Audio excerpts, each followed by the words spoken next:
Welcome back to WRPL. It's the podcast where we talk about all the things we were watching, reading, playing, and listening to. My name's Ben. And I'm Steve. How's it going, Steve? It's going pretty well, Ben. How are you? I'm okay. It's rainy as fuck. If you hear rain, Yeah. it's definitely from the outside. It's just trying to add some ambiance. And it's definitely not my water heater going off in the basement here. Not at all. Today we're going to talk about Leave the World Behind, the Netflix exclusive, directed by Sam Esmail, who created Mr. Robot. And, you know, the movie everyone's talking about right now. Kind of. Oh, okay. I've been seeing a lot of talk about it. More than like The Killer, I'd say. But which, you know, we'll get to prestige movies on streaming services in a moment. I got a few other things, not a whole lot. I'm sure this won't be a super long episode. Yeah, we'll keep it tight. One bit of news that maybe you saw. I don't know if they announced it at the Game Awards, which we'll talk about, but that Caitlin Dever is going to play Abby in The Last of Us Season 2. Was that officially announced, or is that I believe it is. Okay, maybe it's speculation, maybe it's rumor. Because I saw speculation a couple weeks back, which I forgot to bring up on here, which I was just like, I like that casting. I think she's got the face for it, and I think she matches Bella Ramsey in size, which makes sense. It's just, it's weird seeing the game versions where they're like taller people, and then we just have like the two tiniest girls in Hollywood being like badasses, which is fine. Yeah. I'd be interested to see that interpretation, but it's definitely not a one-to-one copy. But no. I love Caitlin Dever. I think she's one of the best actresses we have right now. Yeah, and like, you know, she was my pick for Ellie, but she was just a bit too old. So I'm glad she got to still be a part of it. Yeah. Do you think they're going to make her get buff, or at least toned up? Because that's a big part of Abby, is that she's like huge and very intimidating. I mean, I think she'll work out and get fit, but I don't believe for 1 second she'll get big. I don't know. Hey, I don't know if it's possible. They got special effects now. They could spruce her up. They could do the Captain America thing. Yeah. Reverse Captain. Or not reverse Captain. I guess it would just be Captain. No, they would have to make her big where they made him small. So it's a reverse. Yeah, okay, I was right. Sorry. Or reverse Steve Rogers, we should say. But I'm happy about that. It's cool shit. Yeah, can't complain. I'm going to go first. Okay. I got a show I finished, a show I started, and an audio drama. I'm still playing Dead Space. I'm on like chapter 6. I'm slow and steady with that one, but I am playing a bit more. I started For All Mankind. Are you familiar with For All Mankind? I'm aware it's on Apple, and it's about going to space. A little more than that, but yeah, what if the Russians beat us to the moon? Right.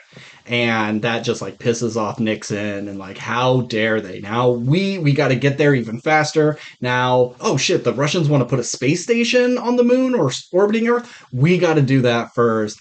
And like, it's just the space race has gone longer and longer.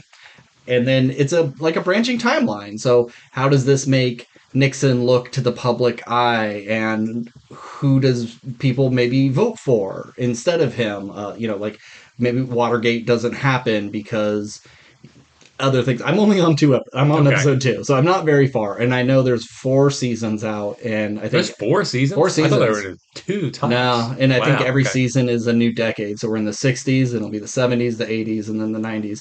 And neat. I'm really into it. Joel Kinnaman is one of the main dudes.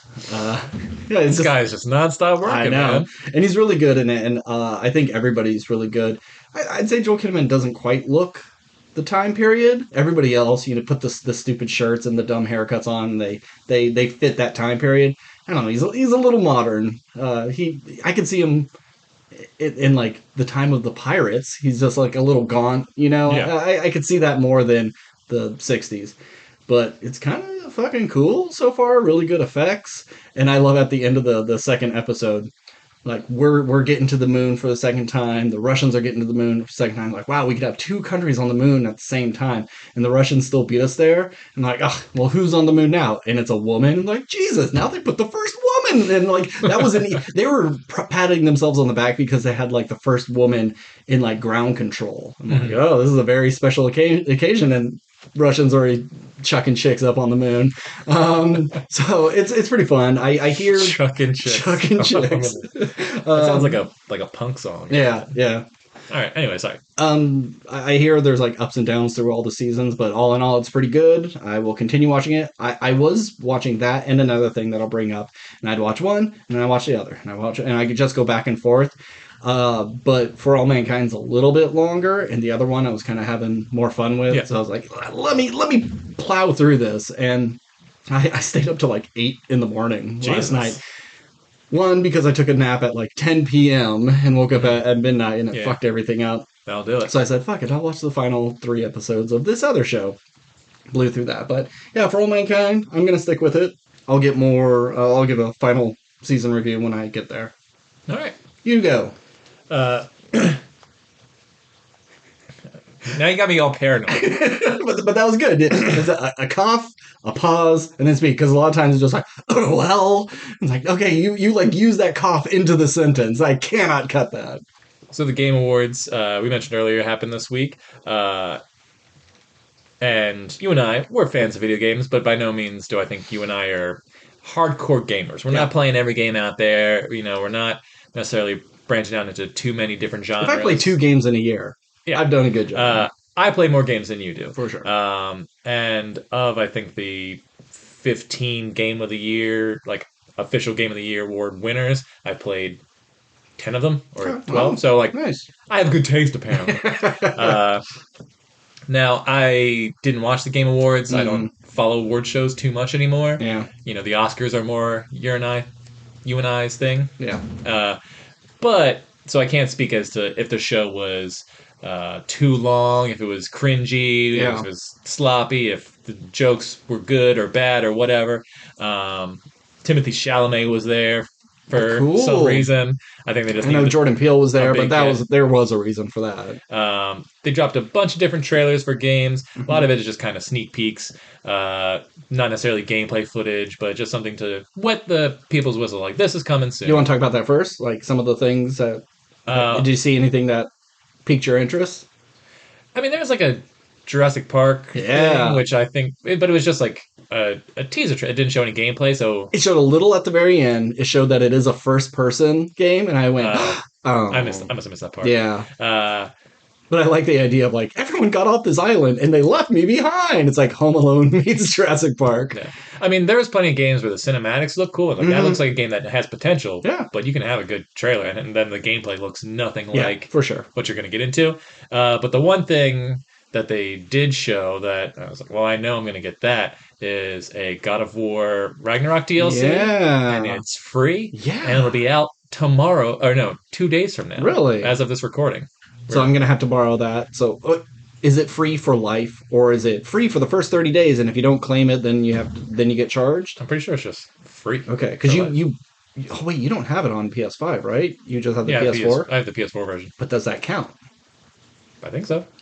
I think it's just I haven't done research into it, but I think it's just hey, this is a thank you to the fans. This is something, just an extra bit that we were always going to do. But yeah, I think it's just, here's some extra combat scenarios. I don't think it'll necessarily add too much to the narrative. Because I think the game itself is a fully completed thing. This is just like bonus content, which doesn't have any real effect over the overall story. You get on a boat, you go to an island, and that's the whole game. It's just that teeny island. Maybe we get a wrap-up of the Sindri situation and that kind of stuff. I don't know. It didn't really reveal any... With you only having the PS4...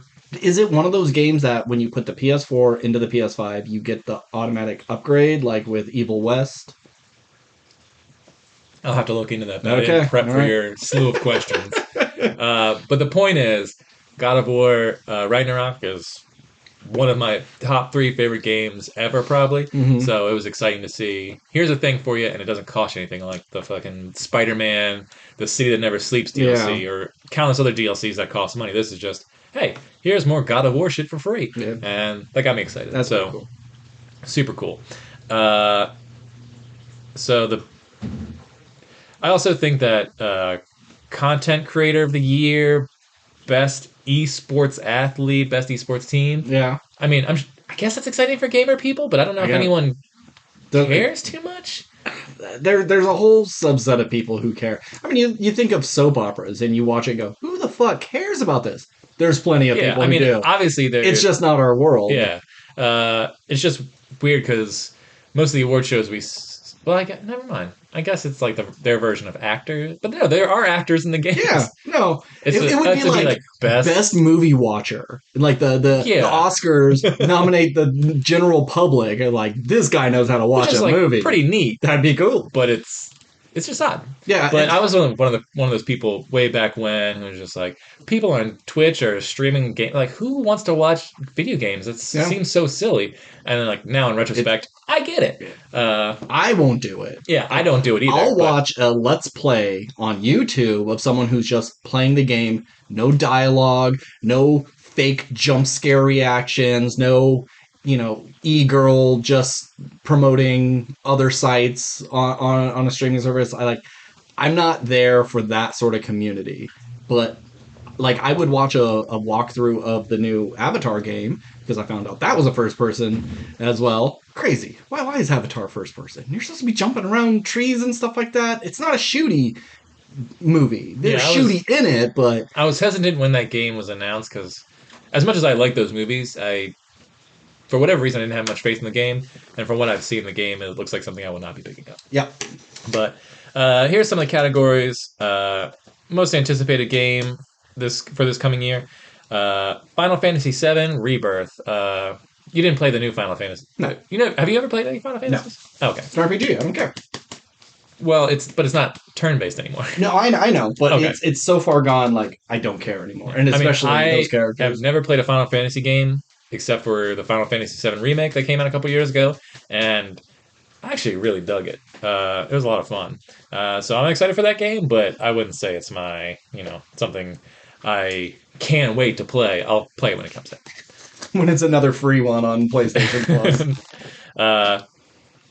So Baldur's Gate 3 was the big winner this Yeah. year, which, makes sense. It's Duh. one of the most incredible things I've ever played. It got Player's Voice, which I guess is just kind of like which game would the fans vote for. Sure. So it won that. Best Multiplayer, it won that. It won Best Performance for the actor who plays Astarion, the vampire rogue character. Best RPG, and Game of the Year. So I think it won 5 in total. Okay. There was also a bunch of other games that just won 1 award.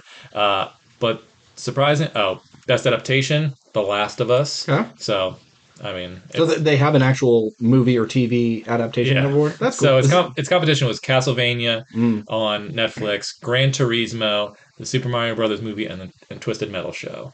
Yeah. If you're talking about what adapted its source material best, for sure, it's Last of Us. I mean, it would win either category of Best Show or Best Adaptation. Sure, yeah. It was faithful and it was good. Yeah, it was faithful and it was good. But, I mean, that category just screams like, hey, no one's going to give a shit about the show unless we include some, like, TV and movie shit in there, too. So, let's throw this category in there. It's like, you don't need to do that. But it's fine. I'm happy with that. I'm just glad Last of Us wins stuff. But Alan Wake 2 was the second big winner of the night. It took home, looks like 3 awards. Best Narrative, Best Art Direction, and Best... Okay, never mind. Alan Wake 2! Alan Wake 2 actually got multiple awards. Best Art Direction and Best Narrative, which, I'm kind of surprised that it wins Best Narrative considering it's up against a game that was just constantly shifting narrative. So you can have countless storylines that branch off. But maybe not all those stories are good. Sure, I mean, derails the main plot where it's a focused idea. Yeah. I mean, which I'm not upset about. And I'm very excited to play Alan Wake 2. It's on my to-play list once I beat Baldur's Gate 3. And Tears of the Kingdom. I can hold off on Tears of the Kingdom. That's the nice thing about Nintendo games. Like, I love this. This is great. I could always come back to this. Yeah. I mean, I was enjoying playing that game, but then I got sidetracked into Baldur's Gate, and I just don't want to play one 200-hour game in a fantasy set world just to go into another 200-hour game set in a fantasy world. Yeah. So I need a nice survival horror game. I think would be a nice buffer before I jump into the happy world of Hyrule. But anyway, congratulations to Baldur's Gate 3. Yeah. My pick for Game of the Year, my pick last year was God of War Ragnarok, and it lost to Elden Ring. Mm. So just in the terms of the fantasy genre, like video games are fucking crushing it. Did you see the like people doing live reactions and they were expecting Spider-Man 2 to win, and then when it was Baldur's Gate, they're like flipping out, like, how dare they? Spider-Man 2 is the greatest. I love Spider-Man 2. Yeah. I had a blast playing it. But it really is just like almost the DLC of the first one. They didn't reinvent the wheel with No. this. It's just more of the same with a few combat changes and some traversal changes. Yeah, But it's the exact same thing. I would say it's less than or on par with the first game. Like, I think the swinging is much better. no, the gameplay improved, the story arguably less so. I just feel like I remember playing the first one and it just blew me away, and I love the story. And Is it because Aunt May dies and you have that impactful moment? I think it had a more emotional Okay. core to it. But I mean, there's all the stuff in this game I love too. This is me going. If the first game was a 10, this is a 9.5. Yeah. It's really not that big of a jump. But for Game of the Year, no. But for Game of the Year, absolutely not. And especially, like, if it wasn't Baldur's Gate, it would be Zelda. You know? Most likely. Most likely. So it had the least chance, except for maybe there wasn't like an indie game on there as well. I think Genshin Impact was on here. Super Mario Brothers Wonder was another game. Yeah, that was which is like we got to throw in a Nintendo game. That's the thing about this award show. It just seems like we got to nominate as many things as possible and award as many things as possible. Mm-hmm. But the thing we're gonna have win, we're gonna give it a couple of awards just to be like, hey, look, it deserved this kind of thing. It wasn't Genshin Impact. It was Resident Evil 4, which is a remake of a win. No. So you do not get to put remakes in as best game. It could be a really good game and you improved it, but if your best game of the year is a remake, you had a shit year of video games. So I would say Resident Evil 4 at the bottom, probably Super Mario Brothers Wonder, then, and this isn't fair to Alan Wake because I haven't played it, but I'd say Alan Wake, Spider-Man, Legends. Well, actually, no. I'll say Spider-Man, Alan Wake, Legends of Zelda, and Baldur's Gate would probably be. I thought there was like Tommy the Tugboat or something like that, or Dredge. There was a best indie game. Yeah, but category. I thought there was an indie game in the best. Apparently not according to this. Okay. That I'm looking at right now. I could be wrong. That's fine. Yep. All right. Anything else? No. If you haven't played Baldur's Gate 3, check out Baldur's Gate 3. Unless you don't like turn-based or good things or fantasy. People sleeping with bears and squid monsters and stuff. Well, that's the only reason to play it. Okay, so I finished the show that I was watching while I was watching For All Mankind. I watched season 1 of Reacher. Now, I don't think this is a Steve show. This seems like a dad show, which is surprising why you watched it. It is a dad show, but I kept seeing so many little Instagram stories or TikToks of a man is being mean to a woman and bossing her around, pushing her around, and he stands there, and the guy comes up to Reacher like, "What are you looking at, huh?" And he just stands there and looks at him, and the guy tucks his tail and, "Okay, I'm sorry, sir. I won't do that." And there's just something about a big dude who doesn't have to say anything to right a wrong. Sticking up for the little guy. And that's what I like about Reacher is, yes, he's the buffest guy in the room. He knows all the hand-to-hand combat stuff. And he's Sherlock Holmes. Like, there are times where he's talking to someone and he sees the water ripples in a glass. And he goes, "Oh, you must have quit smoking recently because you're bouncing your leg up and it's causing the table to vibrate. And since we're not on any known fault lines, like, you know where the fault lines are all the time?" So he's just one of those guys where he just knows so much.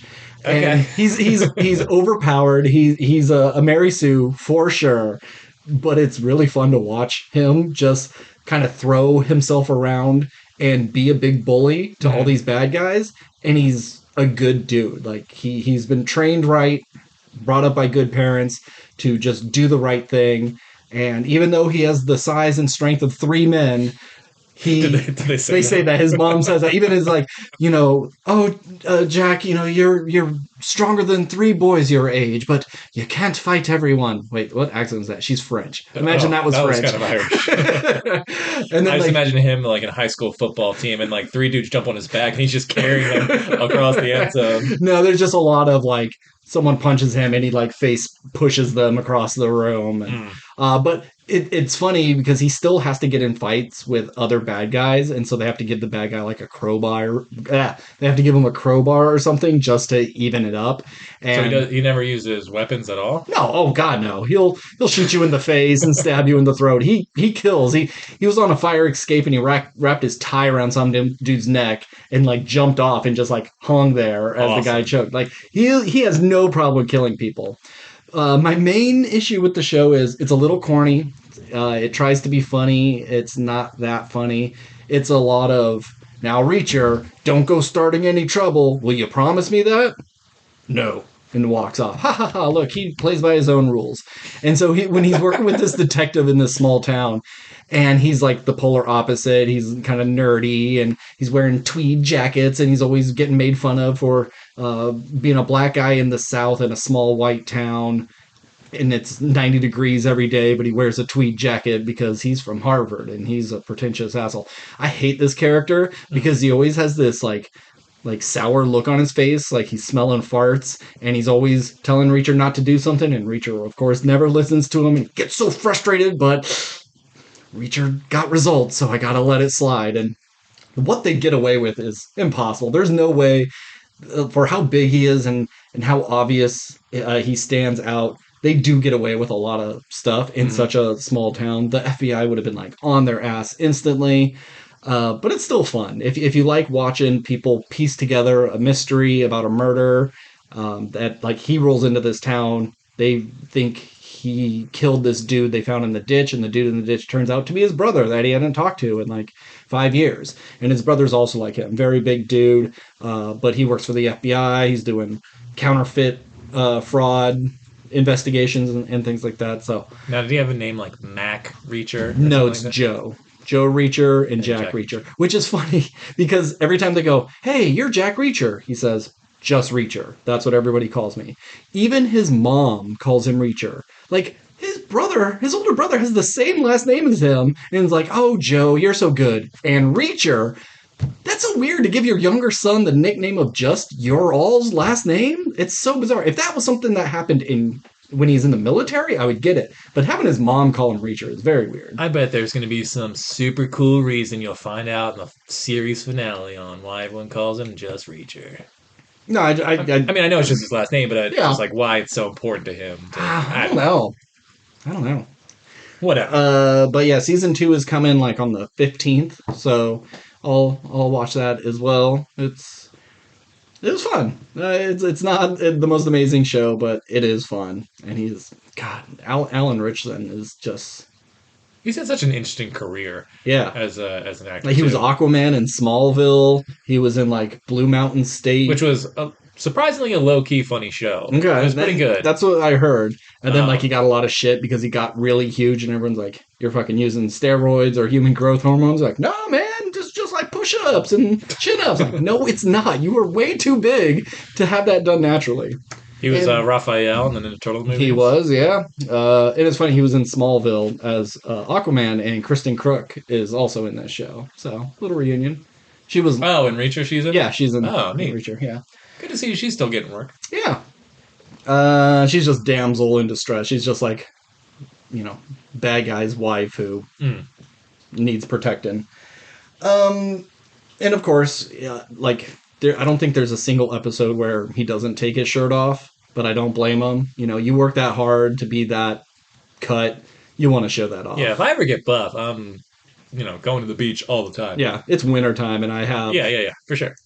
At least a tight shirt. I may not have it off, but it's going to be tight. You can tell. You're going to know that I work for this, okay?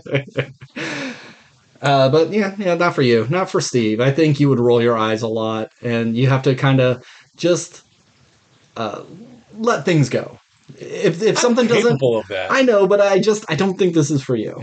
And there's a million other things. I think I would. My bet is I would enjoy this show.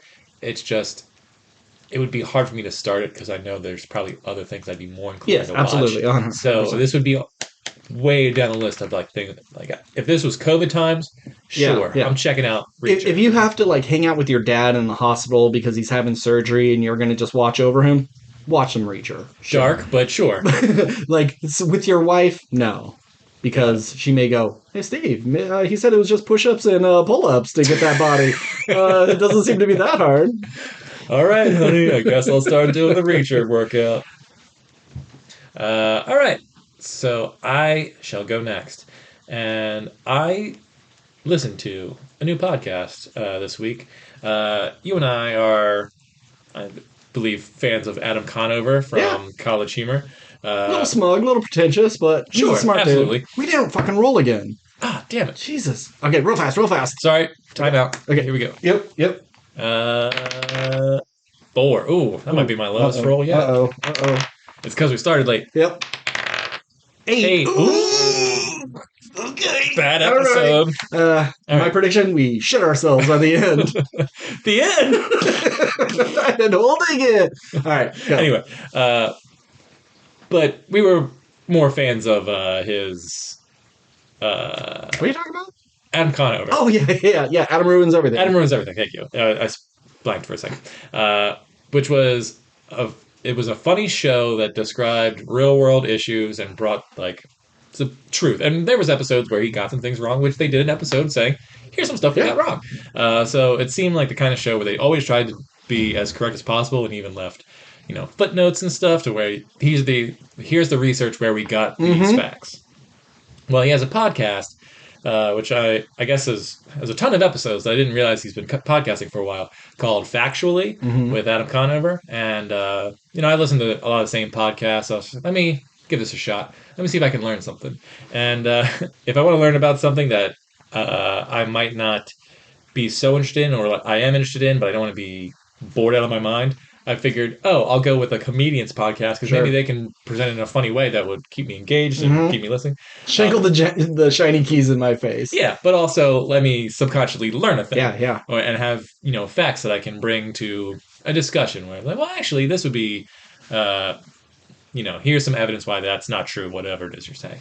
That being said, I felt real dumb listening to this podcast. I listened to 2 episodes where he brought, because it's not like he's bringing on his College Humor buddies. Yeah. And he's, presenting these facts and they're having a discussion. It's like, no, I'm bringing on experts who know more than I do and letting them talk. And he already knows a lot. So these are very smart people. I will engage them in conversation, but I'm going to let them take the lead.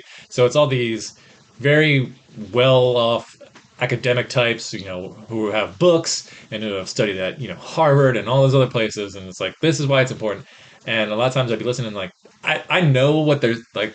What they're saying isn't hard to understand, but I'm just not retaining any of it. But I listened to an episode today about strippers who unionized. Listen to the whole episode because it was funny, and they weren't necessarily academics, but they were just. But it was just their story on how they got their strip club to unionize, and it was all really funny and really cool how they did it, and standing outside the. They went on strike and they're standing outside the club. Anytime someone pulled up, it's like, oh, honey, we're not working right now, so it'd be great if you went to any other strip club right now. And they were like, going out there on theme nights. And so they were like looking sexy and drawing a crowd and getting the word out. And the strip club was just like losing money left and right. And they underestimated them. And it was just. What do these dumb broads know about unionizing? They had to strike for like 15 months. Damn! Yeah, it took a long time, and then they came back to work, but now there's all these new rules that essentially like are kind of punishing them for striking. So the strip club is functioning, but they're like not allowed to touch clients at all. Like they have to do like this air lap dance kind of thing. They're not allowed to touch themselves on stage. It's like all these weird rules that's like the thing you like doing isn't as fun anymore, but they're still making money, and it's one of those things where it's like there's 2 phases to unions. Essentially, it's the agreement to unionize and then the contract afterwards. So they got the agreement to unionize. They're now like a recognized union, but now they're just fighting with the owners to see if the final contract is what they'll now get. in terms of like protections and rights and stuff. Mm-hmm. But because they're in that contract phase, the business has a right to do business how it sees fit, which might include changing everything that they were doing before. Wow. Just it seems like just out of spite. It's only gonna hurt you to do that. It's 100% doing that. Uh-huh. But if you're trying to, if you're just a shithead or you're trying to teach people a lesson as to not unionize, like it took you 15 months to get this far, and however long contract takes, we're going to make you suffer until we're forced to do the stuff that is in the contract. And it's not like you can just say, well, fuck this place, I'm going to the next strip club, because you're no longer part of the union, because it's just for that location, correct? Correct. They are not the first strip club to unionize. Apparently there was a strip club in the 90s called the Lusty Ladies that unionized. And there are other strip clubs that are run better or run worse, and they got the word out. I think we'll see more, but this is the only unionized strip club I think in America currently. Okay. So it was super interesting, but I felt dumb listening to some of the other people. What was the topic of the other ones? One was what liberals get wrong about the right, which, like, as a liberal, I wanted to, like, well, let me see if I can learn anything from this. And that was one where they just talked, and I was like, I don't remember anything he said. I felt so bad. And I want to be better, but I want to be a better person, but you need to, like, crack a joke every now and then, because you're losing me, buddy. What was the other one? I don't know. If I think about it, I'll let you know. But it was just, I'm trying to broaden my mind, but at the same time, my ADD won't allow me to take in new information unless it's talking about movies, video games, or strippers. Yeah. I don't blame you. All right, cool. Do you think he'll continue, or do you think it's more of a, I'll pick and choose if there's a certain topic? Oh, yeah. I mean, I'm always picking and choosing topics, but he's got so many episodes, I haven't even, like, really broken the surface. These are some of the newer episodes. That's the problem with me with podcasts. It's like, oh, how many they got? Oh, 30? Cool. I can start that. Oh, 200? Oh, I don't even know if I want to pick a random episode. That's too much. Because I am kind of a completionist in that way. I want to listen to it all. Yeah, I don't need to be. I'm just going to listen to what I want to listen to. And I need to get over that. Because, like, there's tons of comedians who have podcasts out there that I bet have amazing episodes with great guests. Yeah. But I'm like, oh, they're on episode 400. I don't know if I should even start this. Because, like, there's so many...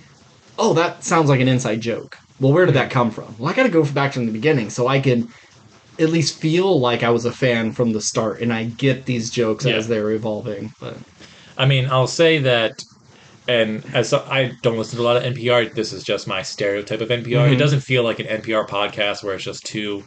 NPR makes some good shit, though. I'm sure they do. But it's not too high... academics just really talk, like, using big words or anything like that to, it's not pretentious.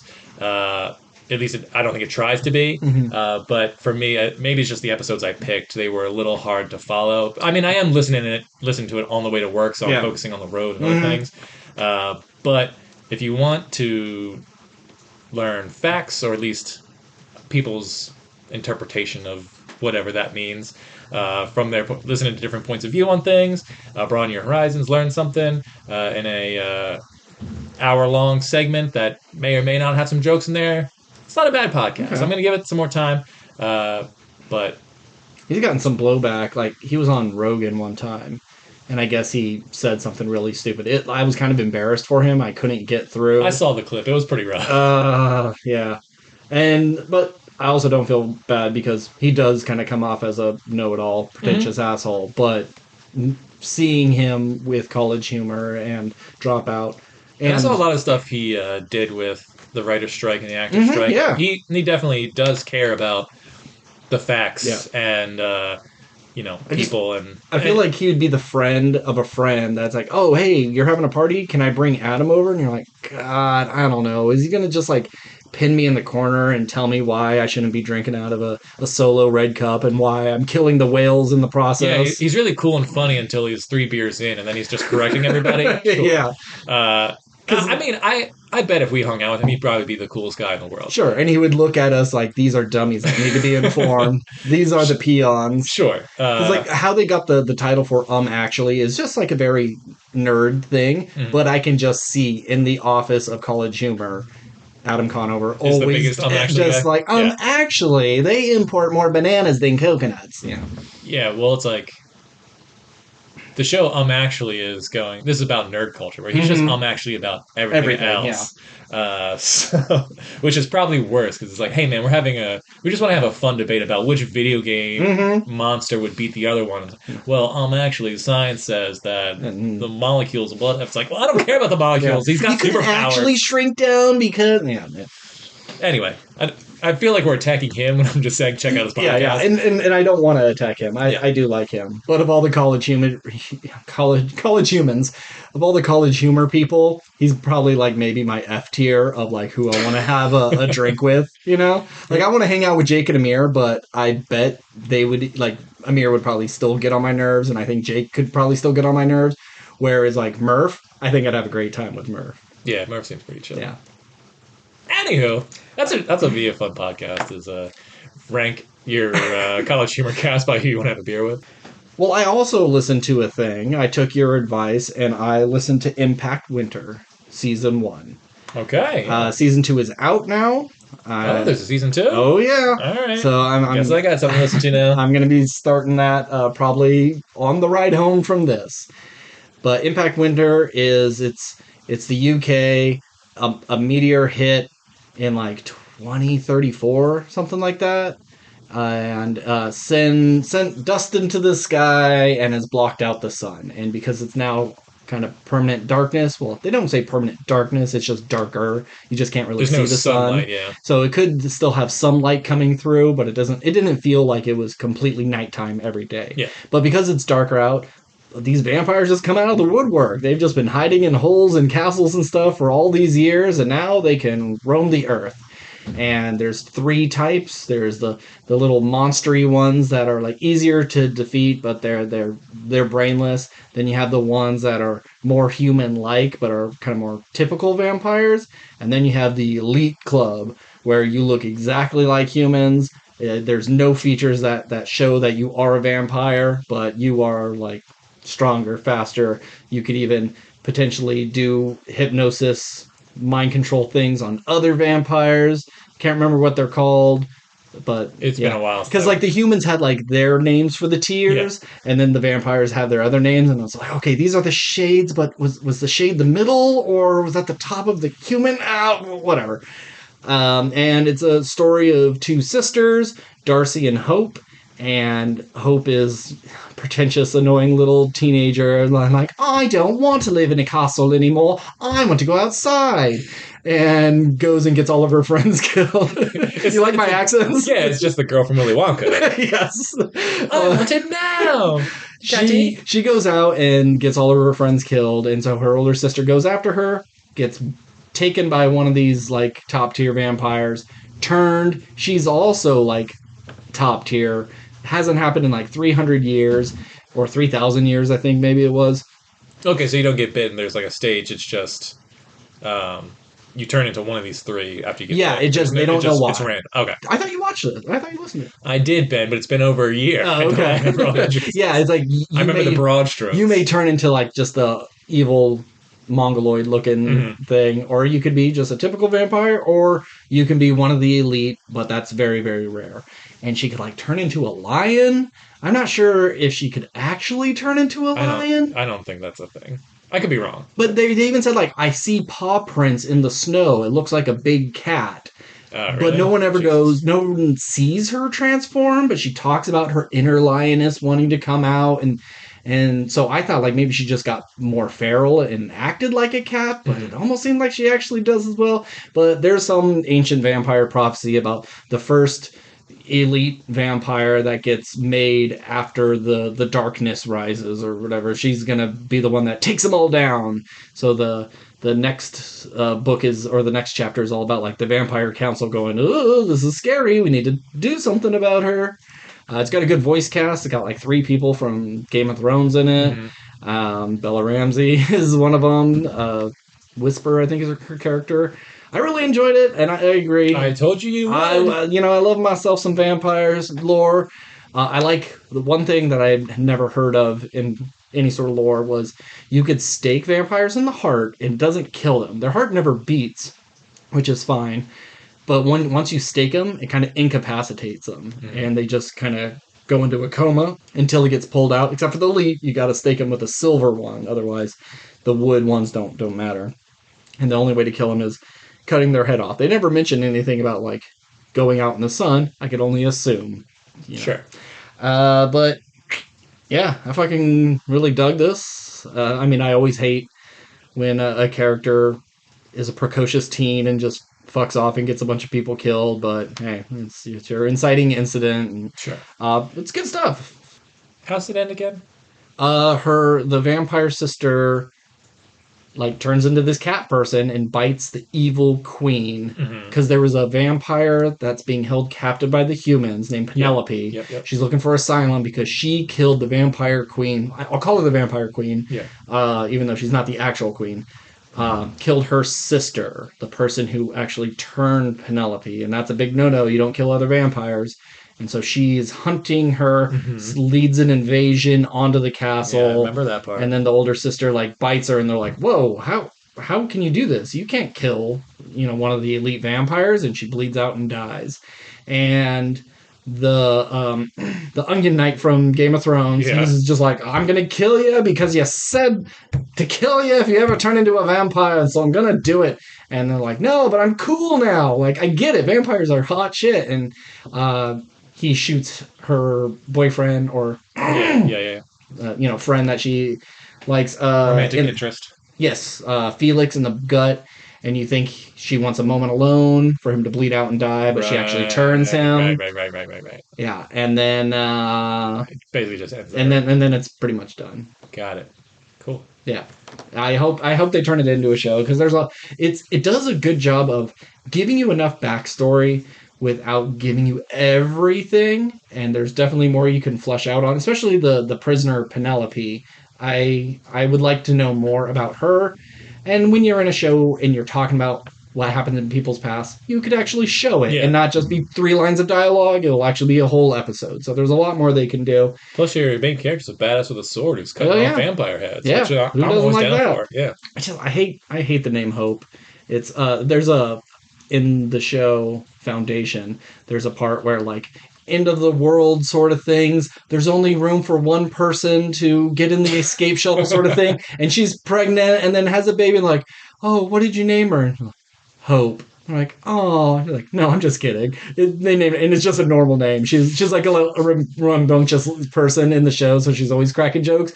And I knew funny. When it was coming up that she was going to say Hope, and I like my stomach dropped. I'm like, "Oh, I fucking hate that. It's so cringy." So I was glad she turned it around on us and was like, no, I'm not doing that dumb shit. That's pretty funny. Yeah. Circle back to the Game Awards for half a second, and Vampires. A Blade video game was announced. Oh, Did you see that? Yeah. That looked cool. Yeah. I mean, it's just it's just a cinematic, but it's just a cinematic, and I bet that'll be first person too. It kind of had a Across the Spider-Verse vibe.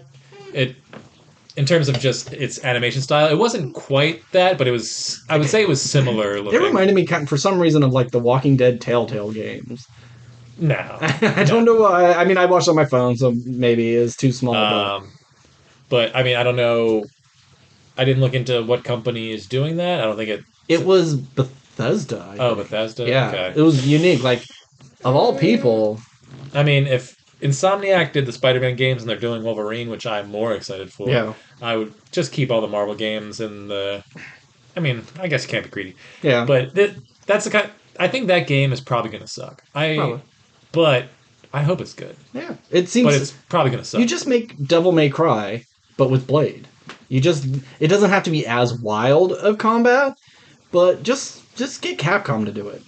I mean, I guess it'd be, or who did the Shadow of Mordor games? Oh yeah, that's essentially Blade, but with orcs instead of vampires. Yeah, why not? Just do that game, but vampires. Yeah. Use the kind of Arkham style fighting, but I want I don't know, a little flash to it. I don't want it to be too grounded since you're dealing with vampires and stuff. I'd like to see, not to the level of Devil May Cry where you're jumping in the air and doing like 40 somersaults with your Yeah. blade out. Nothing like that, but I don't want them to do a rated E for everyone because we got to get that younger nah, market. nah. Like make sure to make It'll, this game mature. it better. I want to It be better cutting be. off vampire heads, Yeah. and I want to use the cool wire thing that he had in Hell yeah. Blade 2, Uh, or is it the first one? Doesn't matter. he's got cool stuff in He's all got cool of them. stuff. Yeah. Yeah. What is that Get called? A garrote? It's a garrote. yeah. Yeah. Get Ryan Reynolds and the Night Stalkers back in there. Blade Trinity's the best one. Do you think though they will add like, because you can't just have vampires, right? That'd be kind of boring. Like, oh no, here's some zombies, here's some werewolves, here's an elite vampire I don't that know. could turn into a mountain lion or The something. question is, how much of the Marvel universe are they going to bring in? Oh Because yeah, I think Morbius could be in it. yeah, I mean, they could do theoretically whatever they wanted. Yeah. I just don't know the limitations on what their story is. Yeah. Are we pretending that other superheroes don't exist? Mhm. Is he the only one? Are we just sticking with the vampire stuff? Is it more based off the movies or is it more based off the comics? I'm not sure. We'll see. Yeah. Anywho, You don't have anything else. let me just double check. I don't have Oh, anything. Oh, you do? well, let me just say Real quick. fast, real quick. 3 minutes. I mentioned on the podcast many podcasts ago that I was playing Hogwarts Legacy. I gave Oh yeah. more or less a review where I hadn't completed the game, but I played enough of it where I was like, here's my general thoughts. I have now officially finished the game. I stopped playing that game when I got into Baldur's Gate 3, which took months, and it's been months since I've played Hogwarts Legacy, but I was like, I gotta finish it. I don't like playing a thing and not getting it done. So by the end, I'd say that the final mission was pretty exciting, pretty cinematic. But on the whole game, I'd give like a 7 out of 10. Okay. I think it does a lot of really cool things and great things. Like the wand combat is pretty fun because the movies make it seem kind of stale. Uh, Being open world and seeing these famous locations from the movies and how you imagine them from the books, they really come to life. And how you can explore the entirety of Hogwarts, and you get all the references and see really cool things and try all this magic. It's all really fun and cool. But I think that the animation, like the animations of the face, are kind of bland. Like everyone seems a little dead-eyed. I don't think it's the strongest voice acting. Is it like my voice acting Yes, with Violet Beauregard? exactly. And I want a magical wizard. and the story, and you take it with an asterisk if you want, because I did take such a long time off. But I feel like I remember even when I was playing the game like daily, I couldn't really follow what the story was really all about. Like I know you're uncovering the mystery of this girl who was using like sucking emotions out of people to rid them of their pain, but then they become just sort of like mindless zombie kind of Okay. people because they have no emotion left in themselves, and a goblin guy was trying to get that power to kill all the wizards because goblins have been under the wizard's foot for too long or something. It's just there was some interesting ideas there. I just didn't care about any of them, and because there was no sort of characters from the movies or the books, I was And just you're a creative character, right? you're a created character. So there's no one to really like. Oh, look, that person. I can look forward to that. It doesn't set anything up. It's just its own story, which is fine. It's just by the end, I just didn't really care about it. So I think I could see the second game being like so much better. You bump it up farther down the timeline. You run into some young versions of old characters. You go to different countries because there's the Russian school and the French school, and you're in the maybe you do the Triwizard tournament stuff. There's a bunch of stuff you could do, but ultimately this game was just solid. If you're a fan of Harry Potter, it's great. If you're not into Harry Potter and this is your first jump into it, you just go like meh, it's whatever. I've played kind of similar games to this that does a lot of this stuff better, but a solid entry into the Harry Potter universe, Okay. considering it's had some tough times in the past few years. Probably better than the like PS1, PS2 era Harry Potter What's games. wrong with you? I don't know. I'm drunk. College human and College Human and Harry Potter. Did you see the stuff for the day before the zombie open world zombie apocalypse game? I remember seeing some gameplay like 4 years ago. And I'm like, Oh, that looks pretty cool. But everything I've heard since is just this game is doomed to be shit. yeah. But I haven't seen anything recently. It's like watching a guy talk about it. He's like, I've been playing this for an hour. I've run across one other person who was playing this and one zombie. I'm like, this is supposed to be zombie. Where the fuck are all the zombies? He says it kind of feels a like a school project of how to make a video game. And now you got your open world, you got your mechanics of opening doors and running around. And now you just got to populate it with things to do because you just run around doing nothing, and that's a shame.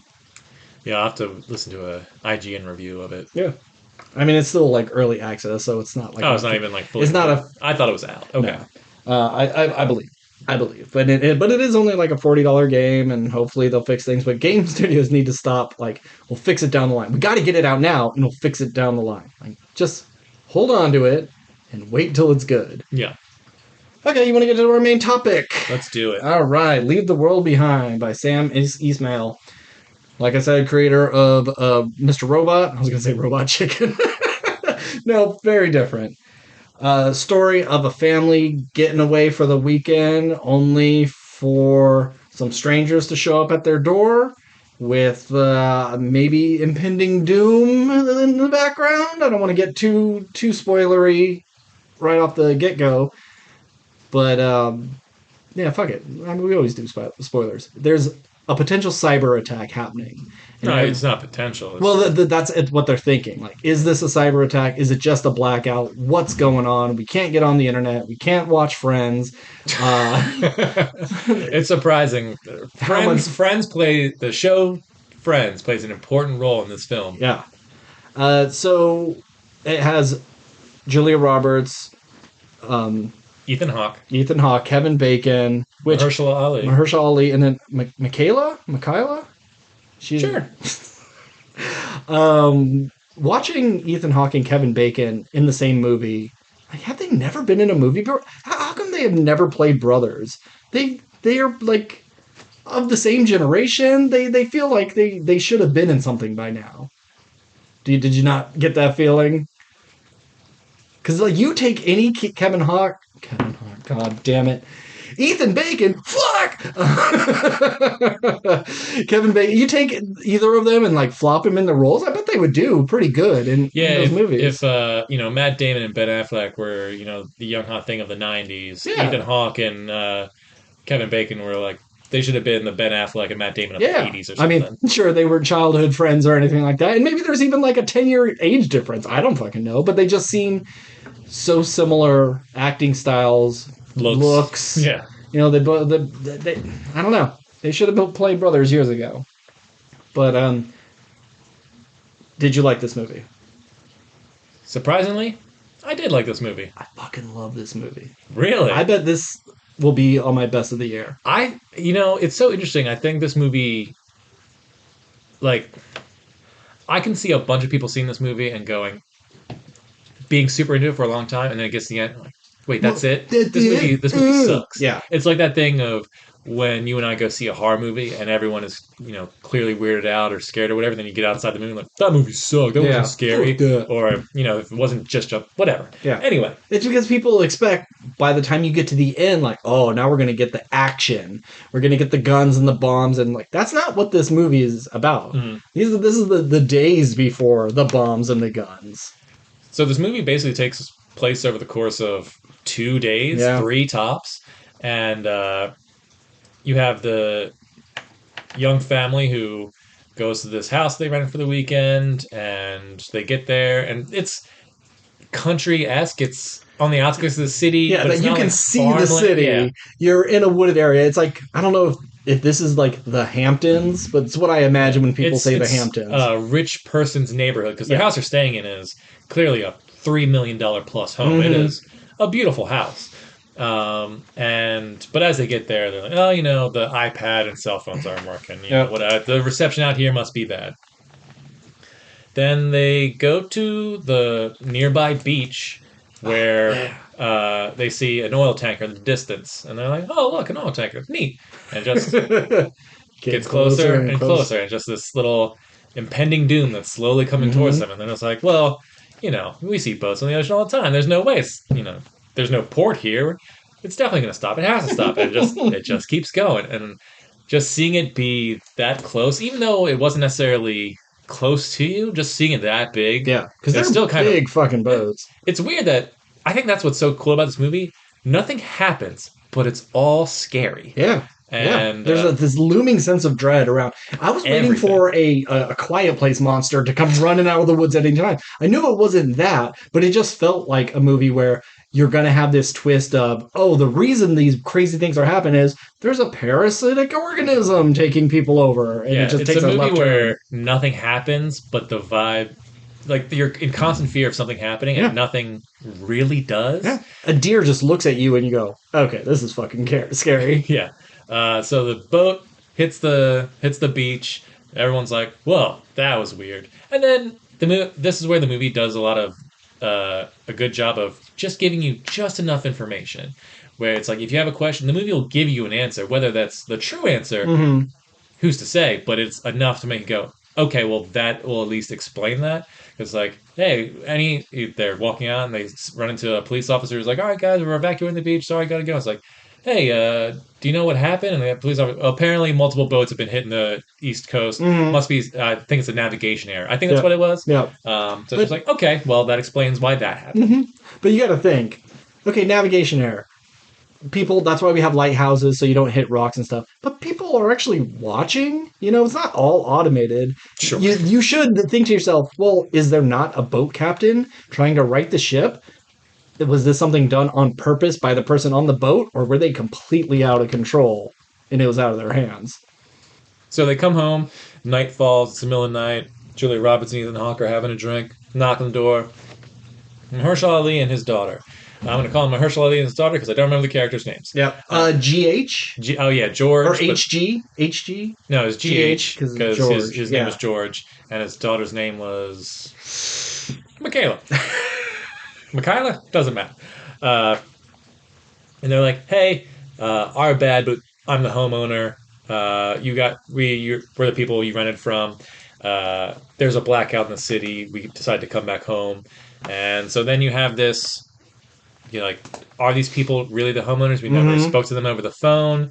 It's all through email Yeah. or through the rental company. Yeah, they could just be scamming us and We you never know heard the car pull up. hmm What's going on here? And this is another thing that the movie it doesn't go into, but it just gives you enough hints as like the distrust you would have for people. Because obviously it's weird that the stranger comes at the night, but it's also like the way he presents himself seems honest, and hmm he's got like just enough kind of information to yeah, make you like he believe has he has keys, keys to the but to maybe look he at. robbed the owner. Yeah, maybe he robbed the owner. Maybe the owner's in the trunk of the car that Yeah. may or may not be around the corner. Hmm. He doesn't have his ID, but Oh, just so happens he left it in his coat. yeah, uh, but the daughter's also going like, oh, I wonder why people like you would look at us and we would seem mistrust with you. So there's an Hmm. undercurrent of like racism, or at least Yep. expected racism, and Hmm. so the movie does a good job of just kind of tapping these ideas of because the broader theme of this movie I imagine is just how easy it is for people to turn on each other, Yes. and so just that little bit is just like, well, their first interaction as human beings should just be positive and be like, oh, let's Hmm. help each other out, but it's always, yeah, well, we want to help you, but we don't really know Yeah. you. So there's And always a sense of like, will these people turn on these people? hmm Are these people being honest? Are these people not? yeah. What are they hiding from each other? And so that is a constant sense of tension on like, will they turn on each other at any given moment? Which I And think the movie does a good job of that. and we're in the civilized world right now, and this is how we treat each other. Imagine when things go bad. Mhm. Which the one thing I think I'm surprised they didn't make the family kind of more poor, and you could do an Sure. undercurrent of class because Mahershala Ali is clearly a very rich man with you find out rich clients. Mm-hmm. Well, he's rich, but they're like super rich clients. They're run the world And then rich. Ethan Hawke and Julie Roberts, their family's just middle class or upper New class. York middle class. New York middle class, yeah. So rich. Midwest wealthy. I don't want to... Yeah, she's in advertising. He's a teacher or a professor of some kind. But definitely probably not as rich as Mahershala Ali. They they got $1,000 back, and that covered half the weekend. So they spent $2,000 on a rental house. Yeah, and then you have Kevin Bacon on the road, who seems like hillbilly redneck, but he's the contractor, and he's rich as well. So anyway, they decide to stay in. They let him stay in the house, and then they kind of form this sort of weird, like they're bonded through. We don't know what the fuck is going on because things are clearly a little bit weird. Ethan Hawke tries to drive into town to find a newspaper and see if he can talk to other people and figure out like what's happening. The area they're in, there isn't a lot of people around because Mahershala, and I love this little detail, he's just like, at this time of year, all the people go away for the summer or whatever. It's like, so his neighbors aren't, necessarily around, so there's not too many people nearby. And Mahershala Ali goes to his neighbor's house because he knows, oh, hey, I have a satellite phone. Satellite phones always work. That's the fucking point of satellite phones. So Mahershala Ali sees the satellite phone, doesn't work. That means the satellites must be down, which is crazy. And then sees bodies all over the yard. A plane has crashed near this house at this, on the lake, I guess. And then as he's standing there looking at this one plane crash, another plane is coming right at him and crashes in front of his very eyes, which would be so fucking scary. Absolutely. And then he has a bigger fear of not telling his daughter because his wife, her mother, is flying back from Morocco and should be in the air like right now or landing soon, but they can't get a hold of anyone, so her plane has probably fallen out of the sky. And it's hard for them to come to grips with that. Ethan Hawke is, your everyman in terms of a lot of people nowadays, they don't have maps or worry about reading road signs because they have GPS for everything. He's just going into town. But he doesn't know how to get there, and he almost doesn't know how to get back because he has nothing to guide him. Yeah. And he even admits, he's a small, weak man or a worthless man. Yeah. And as he's driving around, he sees a plane dropping this... A drone. A drone, yes, sorry. This drone dropping this red mist over the road he's on. And so he freaks out. He's like, oh, shit, this might be like a chemical attack or something like that. I don't know what's going on. So he drives, and you find out it's not chemicals. It's actually Chinese propaganda. Oh no, it's like Arabic, red pamphlets with "Death to America" written on it in Arabic, which you only find out because his son plays Call of Duty or something. Yeah, which I thought of all the things that's the weakest bit because I play plenty of games that are set in other countries and they have words. It's I don't know what the fuck. I didn't. Sure, but it could be it's part of a story in the game. Someone could have said "Death of America" and held up the sign. I believe it easily enough. Yeah. I wasn't, whatever. Anyway, but before he has all these flyers dropped on him. He comes across this Hispanic woman in the middle of nowhere, just screaming for help, and he can't understand her. And he, like I said, is a weak, worthless man. He doesn't know how to handle the situation, and he just fucking bails on her. I had to look it up to see what she said, but she just says, oh, thank God, I haven't seen anybody else here. My family needs help. Can you please help me? I saw a drone dropping stuff, and I don't know what to do. It's just panic stuff. She doesn't give away any information. Just I saw the Chinese tanks rolling in! Well, I will say... That actress, I didn't understand the word she said, but she was selling it. She was selling. She played terrified very well. Yeah. So then they both get back to the house and they're like, "Hey, things are fucking weird, man. Something's happening. Shit's wild. There's a really loud noise that goes off, and they have to cover their ears, and it goes off for a long time. And they have no explanation on where that sound came from or what it was until there's a theory later. Yeah. Mm-hmm. The daughter still just trying to watch Friends because that's all she's on the last episode of Friends. I get it. You put that much work in, you want to finish that last thing. And I like her and the brothers' dynamic because in movies you always kind of have. I'm so tired of the shitty brother. Sure, absolutely. Though. But I think he wasn't overly cruel. He's very mean at things. She confesses, I don't think anybody listens to what I say. And there's a beat, and he goes, "Yeah, you're probably right."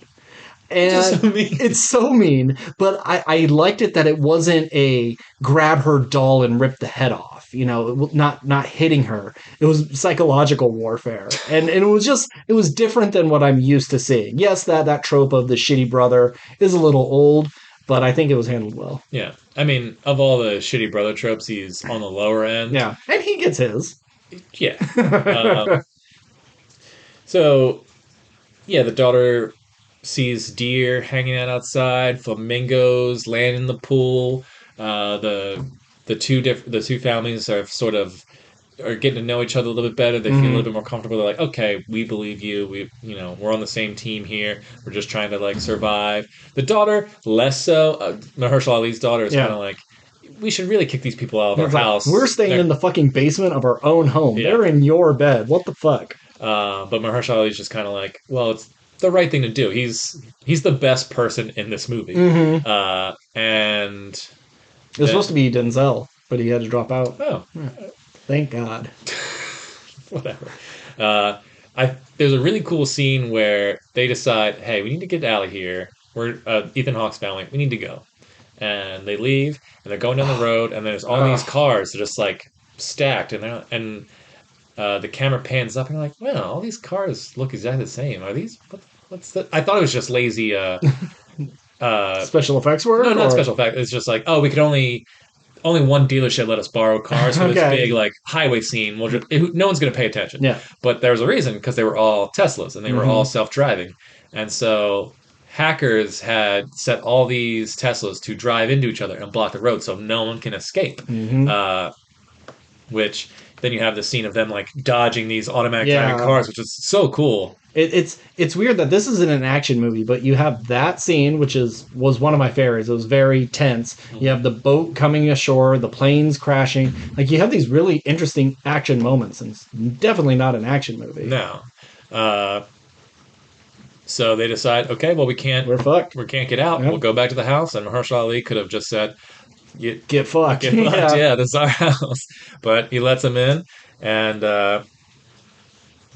then a couple things.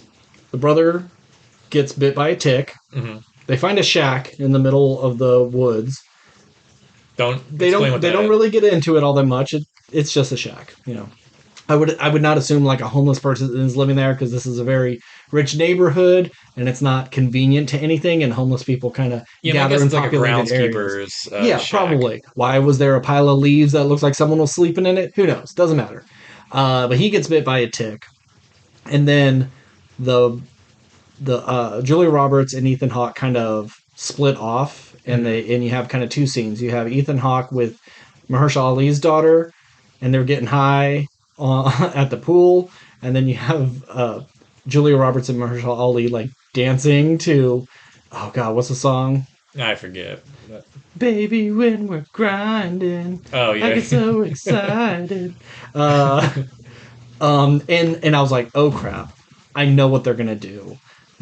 Someone's gonna hook up with someone. He's gonna make a move on the daughter, and she'll have to tell his wife, or they'll hook up in a bathroom and try to keep it from Ethan Hawke. And I was like, I don't want this. But they address it, and like they both kind of know this could happen. She says like, I'm married, and like, yeah, so am I. Like they know it. They just need a little tipping point, because they're drinking. Yeah. And it could get bad. And probably nothing's going to happen with Ethan Hawke and the other daughter, but she was aware, like, this dude wants to fuck me. And he's too much of a coward chicken shit to do anything about it. So I'm glad they kind of addressed it without actually doing it. Yeah, it's melodrama that you don't need in this type of movie. Yeah, because I think in these post-apocalyptic situations, that's always, a go-to. Oh, we're a struggling family, and then we're stuck with these people. We're going to develop our own, I'm the, bored housewife, here's this new person, that's exciting. Or like, I'm the precocious teen daughter who like is trying to stick it to my dad, so I'll bang the old gardener or something. Whatever it is. It's the only, or I'm the creepy old guy, and this is the only, like, my wife doesn't love me, you're the only human woman who's not my daughter. I guess I'll go for you. And I'm glad it didn't go any sort of creepy inappropriate route. So And then that we was get a little scene. I think it actually happens right before it, but Mahershala Ali is drinking with uh, Julie Julia Roberts. Roberts and pretty much says, "Yeah, I kind of know what the fuck is going on because I have very high end clients, and this guy was like a ton of laughs and liked the things I did, and we were always joking around, but this time he was like pretty serious about the impact of what was happening because what exactly was So going on." Mahershala Ali, I think, uh, worked in sort of finance world, Yeah, yeah, yeah. and that's Oh, how and he. he asked them to move a bunch of money around. Yeah, and so like the day before all these events started happening, his client who was jokey all the time, said, "Hey, I need all this money moving." He's like more money than I like. Like he was richer than most people, and even this was a lot of money to Yeah, move. this is a crazy amount to move. And when I got off the phone with him, he was just like, "Hey, man, good luck," kind of Yeah. thing. Like, or take care of yourself. That's what he Mm-hmm. said. So I was like, "Well, that was kind of fucking weird." Let's go to But the he was the kind opera. of client who mentioned, "Oh, we have this island where all the rich people get Yeah, together the to evil decide." cabal. Yeah, Yeah, evil cabal decides the fate of the world at a given time, and and then when he brought it up again, he was just like, didn't play it off as a yeah, joke. He's like, no, I am gonna pretty much be joining the evil cabal in our bunker somewhere. and Mahershala Ali. Oh, I guess we're getting towards the end. Yeah. Um, so Ethan Hawke's son, they wake up one day and he touches his tooth and he like Oh barely touches it God. and it comes out, which is like my Yeah. fucking nightmare. Uh, and then it was just like that scene from It's Always Sunny in Philadelphia with Charlie. He's like, oh my goodness, Another one. another one. He's just pulling out, and he won't like. I thought he wasn't going to stop. I thought he was just Yeah. going to pull out all his Uh, teeth. He that's pulled what I was out, saying to him. I was like, don't stop. You're already there. Just pull them all out. so he pulls out 4 or 5 of his teeth, and then they all freak out. He's like, all right, he's sick, and then he's like, all right, Kevin Bacon. He's down the street. He's a survivalist. I saw him buy all this stuff. We're gonna go down there, talk to him, and I bet he has some sort of medication or some sort of medicine for this kind of thing. They go. Kevin Bacon's like, "Hey, good luck to you guys. I wish nothing bad had happened to you, but if you don't get off my fucking property, I'm gonna shoot you in the face." Because every Yeah. man for himself out here. And you have this, gun standoff, and Ethan Hawke is able to talk both parties down. He's like, "I don't want any of us to die. I just Mm-hmm. like all I can give you is this money that Mahershala Ali gave us, because credit cards and computers are down. All the money I have is now gone. Mm-hmm. I just have this $1,000, Yeah. and money's going to be the only thing that is going to be worth anything if money is If it still sticks if around, it yeah. has any value at all. So he's able to talk Kevin Bacon. And I love that, like, just like kind of hard cut to him Yeah, counting the money. Like, well, I guess there was going to be a bartering system at some point. yeah. So and once again, the movie subverts expectations. This is the Mm-hmm. standoff where one of your characters dies Yeah. by the crazy hillbilly person who, like you said, isn't really a hillbilly. Yeah. He had a baseball cap and a shotgun, Yep. but he And a lived in scruffy beard. Yeah. but he lived in a really nice house. Yeah. He was the contractor. Yeah. He of course You he even has had him money. like there's a shot where he's talking about his conspiracy theories in front of the American flag. Mm-hmm. We've seen this kind of thing before, but he's just a dude who's like, "Hey man, like I'll just take your money and your son's safe." Or we don't know, but he takes the medication, so we can assume like he's going to get somewhat better. Uh, and then we kind of have the last sort of like info dump of the movie where there is this. They talk about a bunker that a neighbor built in a nearby house, Off uh, the books. off the books. My contracted buddy Mm-hmm. Kevin Bacon mentions like, oh yeah, he did it. Yada yada yada. But pause there because we Okay, got to go back a bit. When the son, his teeth are falling out, and they need to rush to get him some medicine, they can't find the daughter. She's gone missing, so right. they had to split up. The two women stay behind to find the daughter. The two men go with the boy, and they're searching in the woods for her, and they have no idea where she is. And then all of a sudden, all these deer, like 50 to 100 deer, show up and just kind of surround that little shack they were in. This is the only weak point in the movie, I think. Okay. For me, mainly because, and maybe it's just me I didn't understand what it was trying to do. If it was just like this is nature, Reclaiming the earth. Yeah. the earth, But it's too early in the apocalypse yeah, to, it for just that kind to of seemed happen. like because all like the flamingos made sense, the animals being because they made the offhand comment where the because of the cyber attacks, something had shifted or whatever where it was upsetting the migration patterns Mm-hmm. of creatures. And I was Yeah. like, okay, fine. If you want to have 100 deer in the backyard, fine with that. Makes sense to me. Sure, Mm-hmm. I can write that off. But just like having 100 deer just go like, sup, girl? What you want to do? Okay. Like, it There's. just seems like we need a really creepy supernatural scene in a movie that doesn't isn't really Mm-hmm. supernatural at all. Sure. Like after this was done, both me and my roommate were like online looking up stuff, seeing other people's ideas. There was two things brought up. One, when things break down and bad things happen, humans generally push each other away, Mm-hmm. and it's all for one. Sure. Where deer in nature, they actually come together. Their families will group together to for survival of en masse. So bad things are happening, they're coming together. And then it can be a parallel the scene of the Spanish lady just like screaming at Ethan Hawke, and he's looking at her like, I don't know what you want. I can't help you. And they're making all this noise and waving their hands in the deer, and they're looking at her like, what do you want, ma'am? So it's just like could I be. like both those explanations. Yeah. The Does movie it doesn't have to do. be in there? No, but I like it. I'm not saying I don't want it in there. I'm just saying I didn't get. It's nice that people got that. Yeah. I didn't interpret it. I don't think the movie did anything to sort of suggest that, Mm-hmm. unless I maybe missed a piece of dialogue. But hey, it was creepy, Yeah. and it worked. Another thing that I didn't notice, and neither did my roommate, I guess the big painting in the living room changed every day. Really? Yeah. Hmm. I didn't notice it, but apparently it was a new painting every single time. And since we don't see them changing it, it's supposed to mean something, I guess. I don't know. I don't always notice those sorts of things. Okay. Um, So yeah, so let's yeah, get to the last bit. we get to that. Well, the last bit. So Mahershala Ali's in the car. They got the drugs. They're gonna go back to the house, and Mahershala Ali is just kind of like, "Hey, whatever happens, we need to get to that bunker Mm-hmm. right fucking now."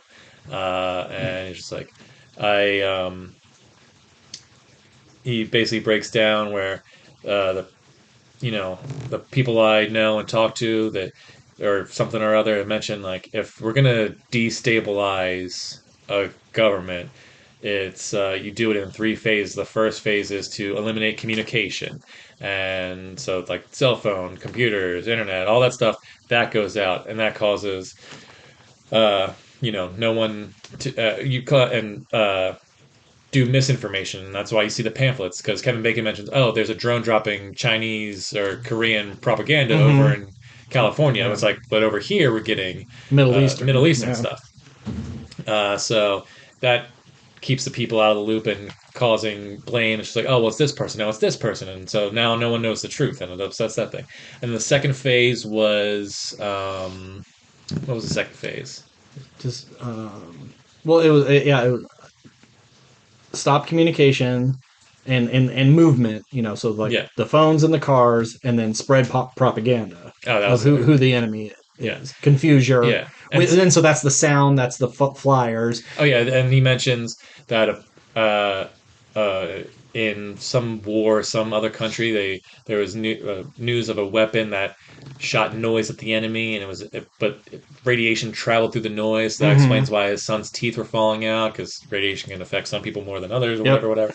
So it's just like he just knew all enough rich people to get the information. It's like I think this is what's happening, Mm-hmm. and you don't necessarily know if it's true, but from the context of the movie, it just seems like yeah, this is what's happening. So whoever is cyber attacking America is it's like you don't need to drop bombs, you don't need Mm-hmm. to send the military in and just kill a bunch of people. You just take out everyone's ability to function and they'll kill Yeah. themselves because it's all for one and one. Well, no, it's just all for one, All for one. Yeah. and everyone's looking out for each other. No one trusts each other because, as we've seen, just by knocking at the door in the middle of the night, it's just like I don't. There's a million reasons why I shouldn't trust Yeah. you. The only reason we trust each other is because of civilized people. Mm-hmm. It's it's one of my favorite jokes from Rick and Morty, and it's one made me think of where Rick's like, I'm going to bring down this whatever this The planet, global the economy. the global Yeah. economy. It's like, well, how are you going to do that? Are you going to like set off a bomb that destroys their main hub? Or are you Mm. going to Turn their warships on whatever? each It's just other. like nope, and he just turns a one to a zero, and now money is worthless. Now it just destroys everything. It's like, oh, who's gonna fix this? And it's like, I'll fix it for money. Yep. It's like, and it just destroys their entire way of life because they don't have money anymore. Yeah. It was so interesting to see because you never really think about it. It's like, look how easy it is for us all to just, self-destruct if our comforts aren't there, Yeah. And we don't know if it is an outside attack. We don't know if it's within our own government. They could be purposely doing it to ourselves for we don't know. And I can see people being upset with not having all the answers, but we are supposed to know as much as the characters. We are these characters in this movie. We are just as lost. We're not cutting to the government and seeing people typing on computers and rallying the troops or anything. Like, we are just as lost and confused as they are. And as he's delivering this monologue, you see Julia Roberts and Mahershala Ali's daughter's character like looking in the distance. She's like, what are they looking at? And they're looking at the New York City skyline, and you can see a giant mushroom cloud, and you see other bombs kind of like going off, and you can hear gunshots. It's like, but it's not. No one, I don't think, dropped a nuclear bomb, or maybe it was. It could just be a smaller yield nuclear bomb. But hackers have done something to. They maybe set off the first bomb, but now everyone's like, oh shit, mass chaos in the city. And so it's super scary, because so much of our lives is built into our phones and our laptops and everything we do at work and school and everything. It's just, if that all goes away in an instant, like, what happens next? Because the police function off of all that stuff, the military functions off of all that stuff, and if all that happens and everyone just mass raids a grocery store, it's like you can't get groceries anymore. There's no rule or law. It's just it was pretty fucking scary, and it's like, it's a movie that, for as scary as it is, no one dies, there's no gunshots. There's like action sequences, but they're not typical action sequences. They're not more parkour like, over cars shooting guns. Yeah, it's every form of transportation failing. Yeah. There's car crashes, there's boat crashes, there's plane crashes, and then there's one scene where there's an explosion in the distance, and that's it. Yeah. And there's no fight, no punches were thrown. It's all just tense because you don't know what's happening, and you get some clues, but not enough. And I had a good time, and for an almost 2.5 hour movie, I think it flew by pretty pretty quick. We didn't finish it up, but the daughter, she earlier, nobody listens to her, and she tells this story that I've heard before, where there's a flood and a devout man's on the roof of his house, and everyone says, "Come on, let's go." And like, nope, God will save me. Boat comes, boat says, "Come with us." Nope, God will save me. Airplane comes, says, "Hey, let's go." Nope, God will save me. The guy dies, goes to heaven, and goes, "What the hell, God? I've been devout my whole life. Why didn't you save me?" Like, well, I sent a boat and I sent a plane. What else can I do? And so she's like, I'm done waiting for signs, and I'm going to take action myself. I thought she was going to kill herself, actually. Okay. But one of the fun things, like, we see a boat get sent to them, and then a plane gets sent to them. I'm like, oh, okay. Here's your signs. Go do something. Don't sit around and wait for someone to save you. So she goes to the neighbor's house that has the bunker, and it's got your exercise equipment, it's got food, hydroponics, it's got a TV, and like called it instantly when she saw that TV. I was like, oh, they got Friends on DVD. Pops in that last episode, cut to black as the Friends. And I think it's really what this movie is actually about is a testament to physical media and why you should buy DVDs and CDs and all that stuff. In the apocalypse, you won't have your Netflix. If Netflix, it's like you just won't have movies anymore. But if you have electricity, you can watch your DVDs. So bring back physical media. Fuck you, Best Buy. Yeah.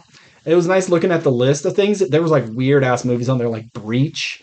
And like little things popped out. I'm like, this looks like every wall of every Goodwill I've been to. Just these bizarre movies. You know what it probably did? It's just like, oh, we're going to need tons of entertainment. I don't want to spend. I mean, they were rich. They really could have just bought all this stuff. It's like, I'm just going to go to Goodwill and just swoop up everything. Oh, we only got season 2 of Nip Tuck. Who cares? Grab it all. It's something. I'll piece together the information I'm missing. Yeah. I thought she was going to go in there, and then we'd see the door close and lock. I thought that was going to happen, yeah. And then they'd be like, oh, help us. And she's just bebopping to the Friends theme song. I'll be there. Couple of things. She buys him cigarettes at the beginning and is like, "Hey, we're on vacation. Enjoy yourself." I really thought that was going to come into play later somehow.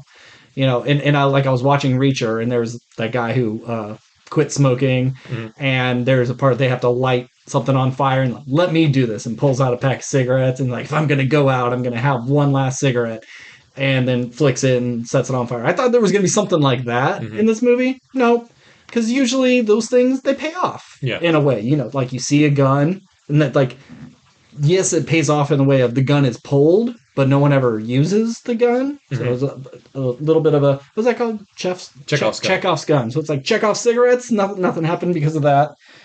I love the cinematography in this, like these really slow zooms and tilted like angles. tilting, and like I was like turning my head to look at things properly, but just like shot really well. And Mr. Robot is like that. It's one of the most beautifully shot TV shows, which you never watched, did you? I did not. Okay. It is heavy and it's weird, but it's totally worth it. It's only 4 seasons. Mr. Robot's great. And then, oh yeah. So this movie is a little bit of a this meets that. I think it's Don't Look Up meets Live Free, Die Hard, directed by M. Night Shyamalan. Okay. Yeah. Yeah. Okay. It's the exact same plot of Live Free, Die Hard, of, take out a country with, the telecommunications and the power, and then delete all the databases so you can't, like, go back to normal. So, yeah. And it's like, it just had a Don't Look Up feel to me. I don't know why. Yeah. I mean, if you told me this was directed by M. Night, I would have believed you. And I've been like, wow, back to form. Except it's like, you get to the end, it would have been, oh, it's aliens or it's God or it's, there would have been a real twist where there really wasn't a twist. Yeah. It's just, they kind of gave you all the answers at the beginning. It's just you learn more about those answers as you went along. But it's funny, I was describing this movie to my wife today. She was like, wasn't there a movie or was it a show you were talking about? People on vacation and people came to the house, and I was, oh, you mean Knock at the Cabin? Knock at the Cabin. So it's like two kind of strangers meeting you at a house, and then apocalyptic endings. So. Hey, the beach that makes you old. You have families coming together and going through a crazy thing. So this is M. Night wishes this was one of his movies. Yeah. I mean, I feel like this, just the way this movie looks and was shot. I think if you had a sort of less famous cast, this is an easy TV show that you could have stretched out to like a full season. Yeah.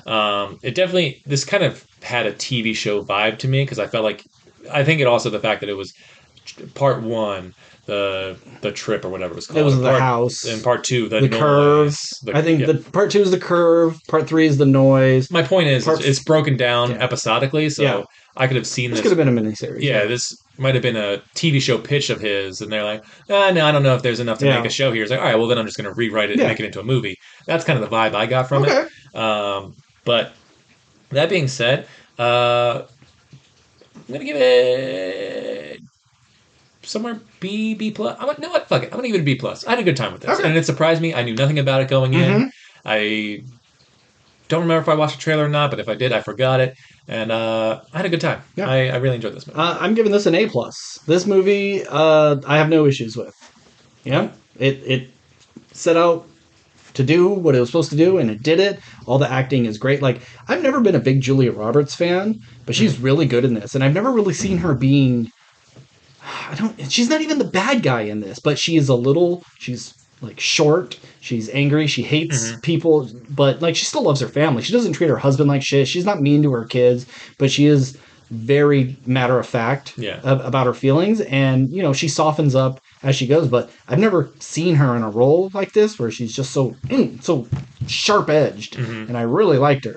Yeah, and one thing we didn't really talk about, you have the scene where Mahershala Ali and Ethan Hawke, it's like two men pointing guns. It's like, oh, we're at the peak of violence here and everything. And then you have these two characters who, for the most part, are the two most combative in the entire movie, the two women. And then they have this moment together where she's like, I just miss my mom, and I will never have another mom. And it's probably just going to be me and my dad from here on out until we both die. And then when that when the daughter character is being faced with all those deer, and you don't know, are the deer going to like just jump this chick and Yeah. just stomp her to death for whatever reason. Julia Roberts becomes her, mother, like does the motherly thing, Mm-hmm. abandons her own daughter when there's like, oh, there's evidence that my daughter's this way to Mm-hmm. save the girl that's in front Yeah. of her, and then they embrace each other. And like, that's really great stuff there too. It's like, it's just character moments that aren't necessarily forcing themselves on you, but you get all the information you need to go like, this moment was earned, and it did it so quickly and succinctly and believably. Mm-hmm. I really like that stuff too. Um, but yeah, I think all the performances in this were good. I don't think there was like a standout performance. I don't think any of these performances were like gonna garner Oscar nominations Sure, by any probably not. means. But I think everybody did a good job in this movie. Yeah, I think it just did everything very, very well. So I have no real reason to like knock it for anything. But I just wasn't blown away by anything in particular. Okay. So that's why I was going to give it a B plus. It's a perfectly good movie that I would recommend to people. Check it out. I'm just surprised that we've gotten a lot of high class movies straight to a streaming service like The Killer and this, and it's a shame to see these good directors, writers, actors come together to make content. Whereas, like, if it doesn't go to theaters, it just feels like content. It doesn't feel like a Mm-hmm. movie. It's a thing to fill the gap for this weekend, and then everyone forgets about it. Yeah. Whereas if it sits in theaters, people actually talk about it, and it's a shame because I think this deserves a little more recognition. Yeah, I mean, I think I see why The Killer and this movie went to streaming because I don't think either one would have made that much money. Probably not. In a different time, for sure. Yeah. But I think that The Killer's kind of a hard sell because it is not like it's an assassin movie, which sounds cool, Mm-hmm. but then you But watch it, it's not all yeah. that exciting. And then this is a movie that is super, super tense, Mm-hmm. but no one dies. Yeah. There's no horror element. Mm-hmm. There's no big action sequence. Yeah. So, and it just kind of ends in a way that I think would be like, wait, that's the fucking end? Yeah. And then no matter how good the movie was for the whole time, you get to that end, and you're like, oh, you feel cheated. Mm-hmm. Because, well, what the fuck was that all about? What's Yeah. the point? But, so I think it makes sense that they're on streaming services. It's a shame that, it's just, here's the thing, and then next week, here's another movie with another big star or whatever. It's kind of a bummer, but Yeah. find these. I mean, I don't want to say they're hidden gems because people see Fincher, they'll watch it regardless of where it's at. People's, moms and dads across or grandparents or what. Oh, Julia Roberts and Ethan Hawke are in this. I'll check it out and go. I didn't get it, but Yeah. it was all right. They'd be like, well, this only happened because of Obama. Point is, just watch stuff, people. There's so much good stuff. Yeah, take a risk. You never know what you're going to like. So next week is the 17th. All right? It's kind of like one of our last weeks of the year because the week after that is Christmas Eve, and the week after that is New Year's Eve. Mm-hmm. I can't really see me coming over the night before Christmas, to record. Yeah, I know it's all on you, but and I especially might be out of town. I don't remember. Okay, and then New Year's Eve, like I'll be drunk by now. So, I'm thinking maybe next week we do our year-end wrap-up. I'm sure there's stuff that's coming out. Like, what if Aquaman 2 would make my top 10 list? Tough. What if Maestro is going to be one of the best of the year? Oh well. I mean, we can take 2 weeks off, see a bunch of stuff, and then when we come back, go like, here's the stuff we finished up at the end of our end of year wrap up, where we say, this is stuff, maybe it made the list, maybe it didn't. But we didn't see it before we were able to make our just list. some final notes about 2020. Sure, yeah, we can start the new year with, here's the last bits of 2023, and here's the new stuff of 2024. But I think next week needs to be our wrap-up episode. All right, so I sent you that list of things that you need to start looking up. Best, worst, overrated, underrated, bombs, looking forward, looking back, all that. So you have some homework for the next week, and we'll come back in 1 week and share our thoughts. All right. Cool. Well, if you want to get in contact with us, we are at WRPLpodcast@gmail.com. We're on Twitter, Instagram, and TikTok. As always, I'm Ben. And I'm Steve. And keep consuming.